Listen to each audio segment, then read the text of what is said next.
మీ అందరినీ హెచ్చరిస్తున్నాను, నీలవేణికి నేనున్నాను.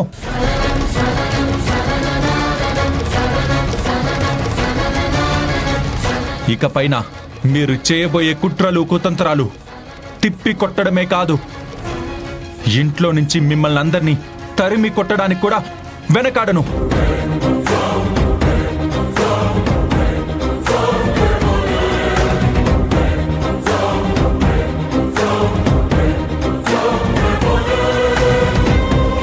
ఏం చేస్తాంలే బామ్మర్ది, కొన్ని పుట్టుకతో వచ్చిన బుద్ధులు పాడెక్కే వరకు పోవంట.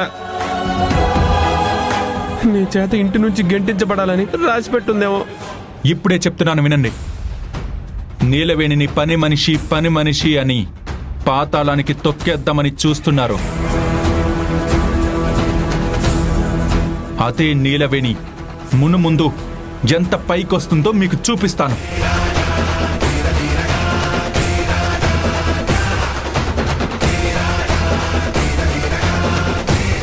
ఏ నమ్మబుద్ధి కావడం లేదా?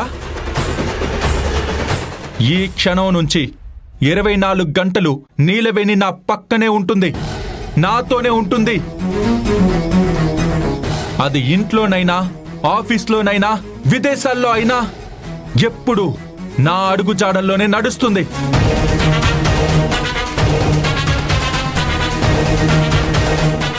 తనని మీరందరూ ఊహించనంత స్థాయికి తీసుకువెళ్తాను.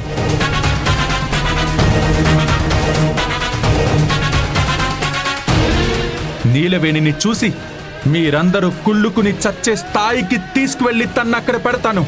చూస్తూ ఉండండి. పగటి కలలు బాగానే కంటున్నావు తారక్. అది అంత ఎత్తుకి ఎలా ఎదుగుతుందో నేను చూస్తాను. నీకు అందనంత ఎత్తుకి ఎదిగి తీరుతుంది. అది జరిగే పని కాదు. జరిపించి తీరుతాను. చూస్తాన్రా. నీ పని ఇంకా చూడ్డం మాత్రమే. అది చూస్తాన్రా.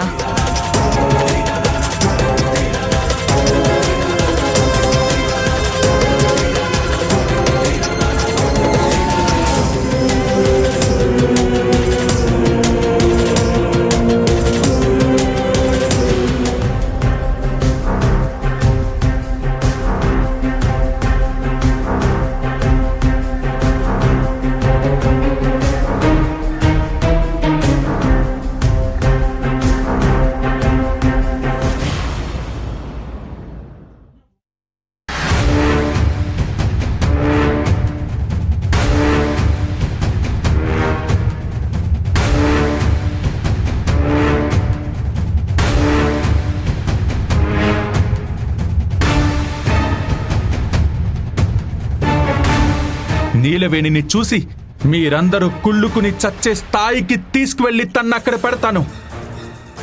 అస్సలు వాడు ఏమనుకుంటున్నాడు? ఆ మట్టి పిసుక్కునేదాన్ని ఎందుకు అంత మహారాణిలా ఫీల్ అయిపోతున్నాడు?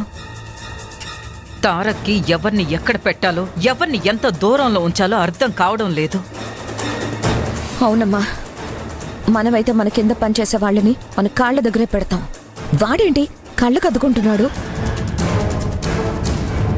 ఇదెప్పటి నుంచో జరుగుతున్న భాగోతం ఇప్పుడిప్పుడే మొదలైనట్టు ఎందుకలా ఇద్దరు గింజుకుంటున్నారు? నాకు కూడా అదే డౌట్ గా ఉంది. అయిపోయిన సినిమాకి టైటిల్స్ వేస్తున్నట్టు అంతా అయిపోయాక తారక్ ఎందుకు ఇలా చేస్తున్నాడు, తారక్ ఎందుకు అలా చేస్తున్నాడని ఇద్దరు ఎందుకు ఇంత సాగదీస్తున్నారు?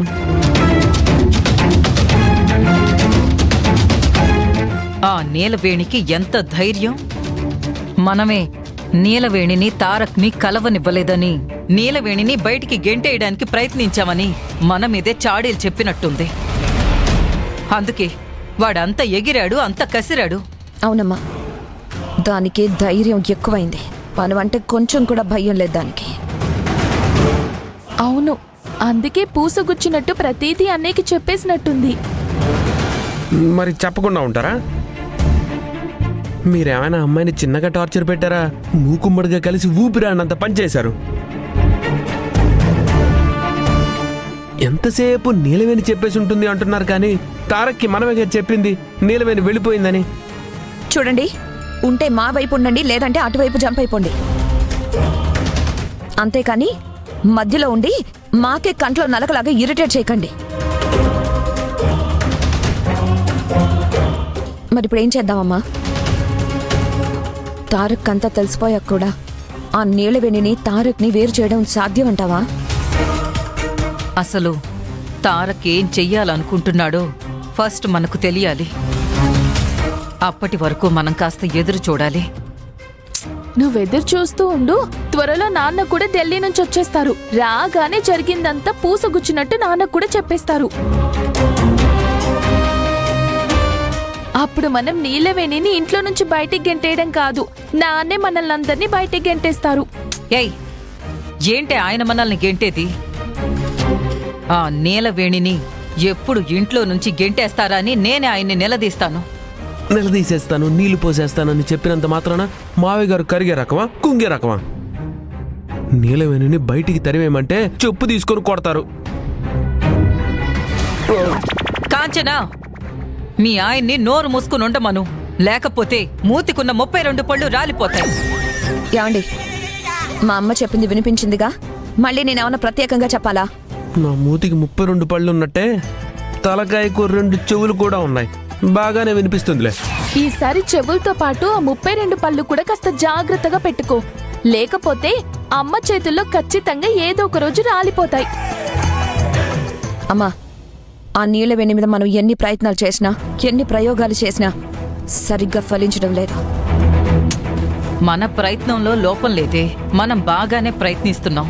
కానీ ఆ నీలవేణికి ఏదో ఒక రకంగా కలిసొస్తుంది. అందుకే మన ప్రయత్నాలు బెడిసి కొట్టేలాగా చేస్తోంది. ఈసారి మాత్రం చాలా బలమైన ప్లాన్ వేయాలి. ఆ నీలవేణిని కోలుకోలేని విధంగా దెబ్బతీయాలమ్మా. అవునమ్మా, అది మళ్ళీ ఇంటి కోడలని చెప్పుకొని ఈ ఇంటికి తిరిగి రావాలన్నా కూడా 100 సార్లు ఆలోచించాలి. అలా దానికి బుద్ధి చెప్తేనే గాని మనకి మనశ్శాంతి ఉండదు.